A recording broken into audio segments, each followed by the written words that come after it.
మనం online business చేద్దాం అనుకున్నప్పటి నుంచి ఏదో ఒక అడ్డంకి వస్తూనే ఉంది. జిఎస్టీ ఎవరికి లేనట్టు మనకి 2 times వెరిఫికేషన్ జరిగింది. అండ్ అలాగే కరెంట్ అకౌంట్ మనం 5 days బ్యాక్ అప్లై చేసాం, బట్ కరెంట్ అకౌంట్ కూడా ఇంకా రాలేదు. కొంతమంది కామెంట్ సెక్షన్లో కరెంట్ అకౌంట్ అవసరం లేదు, దానికి మళ్ళీ వెరిఫికేషన్లు ఏంటి ఇవి అంటున్నారు.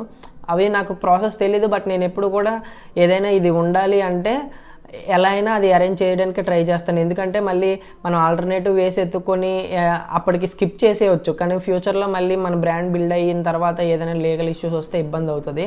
సో సేవింగ్స్ అకౌంట్తో కూడా వెళ్ళొచ్చు అని అంటున్నారు, బట్ కరెంట్ అకౌంట్ అనేది వితిన్ 45 daysలోగా జిఎస్టీకి యాడ్ చేయాలి అని అక్కడ రూల్స్లో ఉంది. ఎప్పుడు రూల్స్కి విరుద్ధంగా ఇప్పుడు ప్రస్తుతానికి ఏదో ఒకలాగా మేనేజ్ చేయొచ్చు, బట్ ఫ్యూచర్లో ఏదైనా ఇబ్బంది వస్తే అప్పుడు ఏంటి పరిస్థితి? ఎంత ఇన్వెస్ట్మెంట్ అంతా వేస్ట్ అయిపోద్ది. సో మనం రూల్స్కి అనుగుణంగానే పోదాం, అన్నీ కరెక్ట్గా ఉండేలాగే పోదాం. పడితే కొంచెం ఎక్కువ టైం పడుతుంది, పడనివ్వండి. జెన్యూన్గా అన్నీ కరెక్ట్గా వాళ్ళకి కావాల్సిన డాక్యుమెంట్స్